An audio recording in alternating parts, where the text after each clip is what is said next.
Hoje o assunto do Conexões são os 10 anos do Estatuto do Idoso e também a saúde do idoso atualmente. Para falar sobre isso estão aqui no estúdio a Lázara Lima, que é presidente do Conselho Estadual do Idoso, e também a doutora Isadora Crozara, que é presidente do Conselho Brasileiro de Geriatria e Gerontologia Seccional Goiás.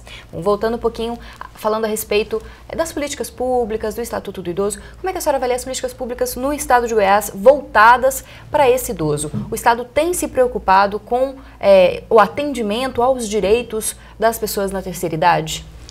Olha, não posso te dizer em que medida isso ocorre, né? Mas eu posso te dizer que, não só em Goiás, mas no Brasil inteiro, o poder público brasileiro, né, ainda está muito aquém de atender e de acolher todas as demandas da pessoa idosa, em relação à garantia dos seus direitos e defesa também. Quais seriam os problemas que a senhora poderia apontar? Vários, né? A começar pelos órgãos que existem na estrutura governamental que, de fato, deveriam prestar esse serviço. Por exemplo, os conselhos de direito, né, que são os conselhos da saúde, da educação, do idoso, da mulher, igualdade racial, enfim, eles não possuem uma visibilidade tranquila no sentido de que haja um respeito maior da sociedade e dos próprios gestores em relação ao seu trabalho. Né?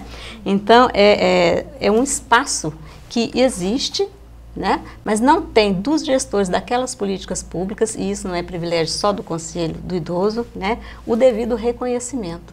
Então, o Conselho, os gestores têm uma visão enviesada do que seja um Conselho, de qual é o papel do Conselho, né? Porque para que o Conselho existe? Ele existe para fiscalizar essas políticas públicas, acompanhar e avaliar.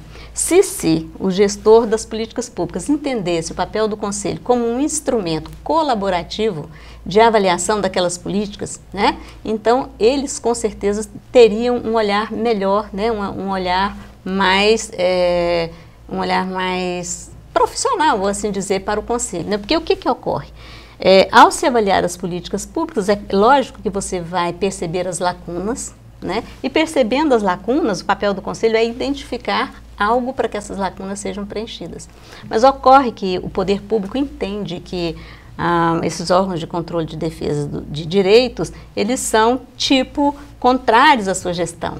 Entendeu? Então, há um entendimento enviesado a respeito disso. Então, para você ter uma ideia, no Conselho Estadual do Idoso, nós temos lá, ele é paritário, né? Um conselho formado por organizações governamentais e não governamentais. 9 membros governamentais, 9 não governamentais com seus suplentes, né? Mas o que ocorre? A representatividade desse conselho, né? Então, nem sempre as pessoas que compõem aquele conselho têm uma formação específica, né, para lidar, para tramitar dentro da defesa dos direitos. Muitas vezes, e não raro, os gestores indicam para participar daqueles conselhos as pessoas que ou estão ociosas no seu trabalho, ou estão tuteladas às suas ações, né? Então impede um pouco essa questão de efetividade, entendeu? De eficácia, né? De efetividade das ações dos conselhos. Então, tem muitas dificuldades. Outra dificuldade, assim, o conhecimento mesmo, né, qualitativo. As pessoas que compõem ali, já te falei isso, né, elas não têm, nem sempre possuem um discernimento entre o que é defesa, né, o que não seja defesa de direitos, ou seja, como é que se processa o controle social. Bom, no primeiro bloco a senhora falou um pouquinho da questão da depressão, dos problemas psicológicos dos idosos. Hoje a gente ainda encontra muita família que prefere afastar o idoso do convívio, interna os idosos em alguns centros. Como é que a senhora avalia essa relação hoje do idoso com a família? Há uma dificuldade de aceitação, de percepção do idoso no âmbito familiar? Às vezes, com muitos problemas, ele é deixado de lado? Hoje em dia, o que a gente observa é que a dinâmica familiar mudou, né? Hoje, os filhos têm inúmeras atividades, os netos, então aquela figura, aquela importância do idoso nem sempre está presente. E eles não têm o tempo necessário para estar compartilhando com esse idoso na maneira como esse idoso gostaria, e ele lembra da sua época mais jovem, todo o convívio familiar que ele tinha com os pais, então realmente a gente vê que fica bem mais difícil. E acaba que quando a gente está presente com doenças psiquiátricas, você vai ter que ter, essa família vai precisar de um atendimento melhor, uma atenção melhor para esse idoso, e acaba que algumas das vezes isso fica difícil e limitado, e ele prefere institucionalizado. Mas é uma dificuldade, porque a gente tem poucas instituições no estado, tanto públicas como privadas, para estar conseguindo colocar esse idoso num lugar onde ele também tem um atendimento de qualidade, né? Não, na realidade é uma questão complicada, né? Muito difícil. A gente vive muito, né? Essa questão de idoso é uma questão muito complicada para a família. Primeiro, que cuidar desse idoso na família, quando ele se torna idoso dependente, é muito caro. Né? O custo é altíssimo, então nem toda família, aliás, acho que poucas, né, doutora, conseguem prestar essa assistência devida a esse idoso no seu meio familiar. Precisa de cuidador. Precisa de cuidador de manhã, de tarde, de noite, 24 horas. O custo é grande, as fraldas são caríssimas, né? Os medicamentos são absurdos. Então, uma pessoa idosa no meio familiar é muito caro. É muito caro, o custo é muito alto, é um bônus muito elevado, né? Agora, o Estatuto do Idoso, ele prefere, né, ele prevê o atendimento não domiciliar em medidas assim um pouco extremas, mas por outro lado, encontra o problema que a doutora Isadora disse a respeito da escassez de organizações governamentais e não governamentais para isso, e também a dificuldade da família para cuidar desse idoso. E é aí, né, nesse âmbito familiar que gera muitas situações de violência. 90% dos casos de violência são cometidos no meio familiar. Uma coisa que eu acho interessante assim a gente abordar sobre a violência é porque quando a gente fala violência, a gente lembra só da violência física, né? Que é importante, mas a gente tem vários outros tipos de violência contra idoso que precisam ser bem esclarecidas. Você omitir tratamento para esse idoso é um tipo de violência. A violência psíquica, o abuso financeiro desse idoso, isso tudo constitui um tipo de violência que talvez mais grave ou tão grave quanto a violência física, mas fica mais difícil de você mensurar e poder acionar algum tipo de órgão competente para tomar as devidas providências. Isso é tão sério, doutora Isadora, que eu recebi outro dia um caso, né? E eu tenho permissão para falar sobre isso, sobre essa questão da violência. Quando você diz que as pessoas entendem violência apenas como violência física, né? É tão complicado, Camila, porque os próprios profissionais não têm uma ideia clara do que seja violência e acometem seguidamente, de maneira especial, institucionalmente.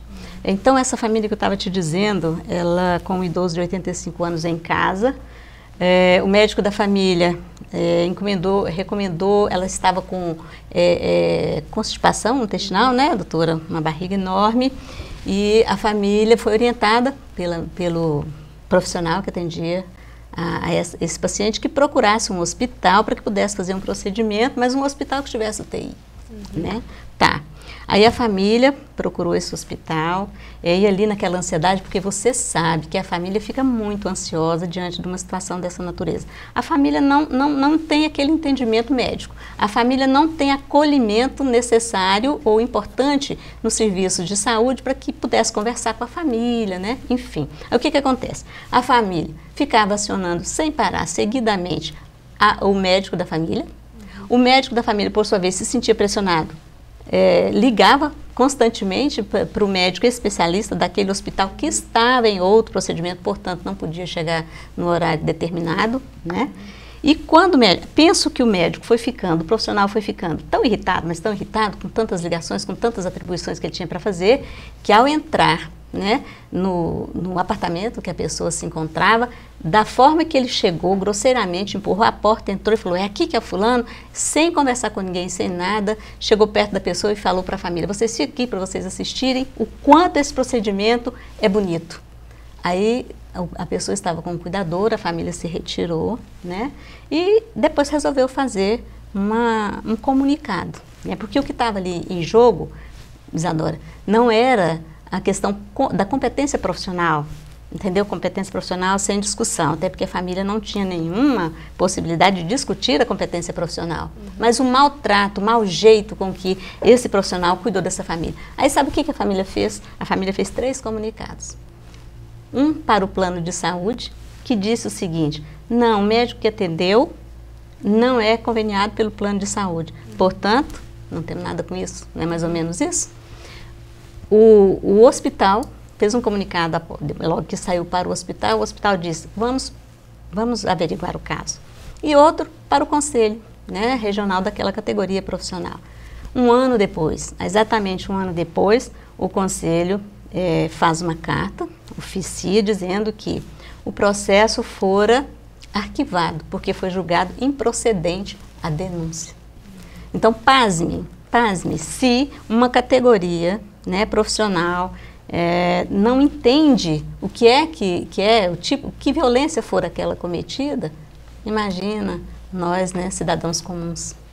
Vamos voltar a falar um pouquinho de idoso, de saúde, né? Os idosos têm vivido mais, muitos são ativos, têm namorados, namoradas, e a gente vê hoje, tanto quanto a professora Lázara falou, em relação ao uso de drogas e também ao acometimento de doenças sexualmente transmissíveis nos idosos. Como é que é isso, essa relação dos idosos que ainda estão ativos, que estão nessa vida, mas às vezes não estão acostumados a esse tipo de vida que a gente tem hoje? Tá.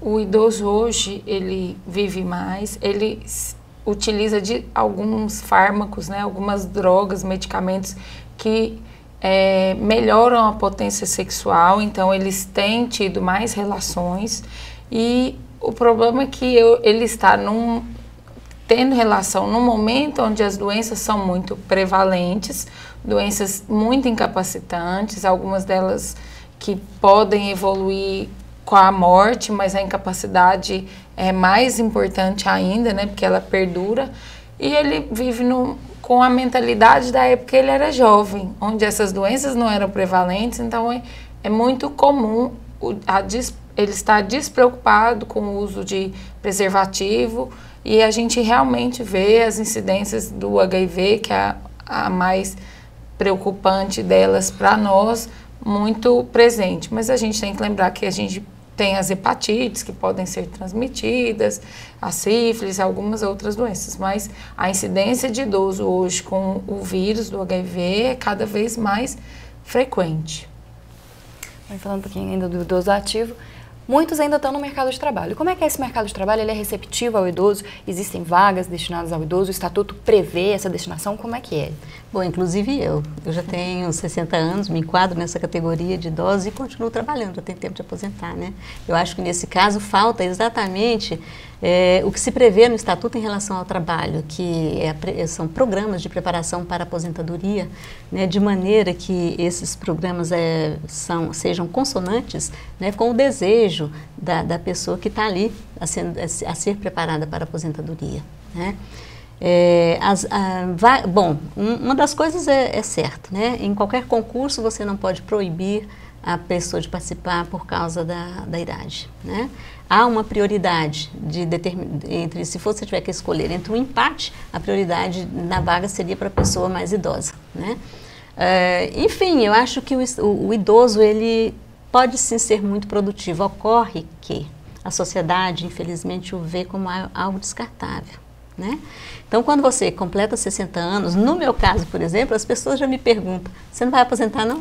Entendeu? Então, quer dizer, eu falo, vou me aposentar sim. Mas como eu não me sinto também parte explorada pelas relações de trabalho, estou no momento fazendo um trabalho muito prazeroso, não quero ficar depois do trabalho sem fazer alguma atividade também prazerosa, né? Ainda estou nessa luta, e essa é o que ocorre com muitas pessoas que estão no trabalho, né? De repente falta isso, uma preparação melhor para a aposentadoria. Camila, só um gancho. É muito importante o idoso se manter ativo do trabalho, do ponto de vista intelectual, porque as pessoas perguntam o que eu posso fazer para minha memória não piorar. E manter-se ativo, pensante, com alguns objetivos, e estar sempre tentando resolver, solucionar problemas, isso é muito importante para o intelecto, para você evitar ou postergar sua doença da memória. Bom, tá certo, eu vou agradecer muito. Muito obrigada, doutora, pela presença. É um prazer e estaremos aqui todas as oportunidades que surgirem. Obrigada novamente, Lázara, por estar aqui também. Sempre que a gente precisa, você está à disposição. Muito obrigada. O Conselho Estadual do Idoso é quem agradece e fica aqui também, né, mais um reforço à sua importância de estar levando ao ar, né, essa comunicação. Muito obrigada. E o Conexões de hoje chega ao fim. Este programa é produzido em parceria com o Laboratório de Produções Audiovisuais Integradas da Faculdade de Informação e Comunicação e também com a Assessoria de Comunicação da Universidade Federal de Goiás. Você também pode ser um parceiro do Conexões. É só mandar sugestões de pauta, perguntas, críticas ou até mesmo matérias prontas. Você faz isso mandando um e-mail para o programa ou então acessando as redes sociais. E você pode assistir a todos os programas que já foram produzidos no blog do Conexões. Eu te espero no próximo sábado, às 5h30 da tarde. Os horários alternativos são no domingo, às 9 horas da noite, e na segunda-feira, às 8h15. Uma ótima semana para você!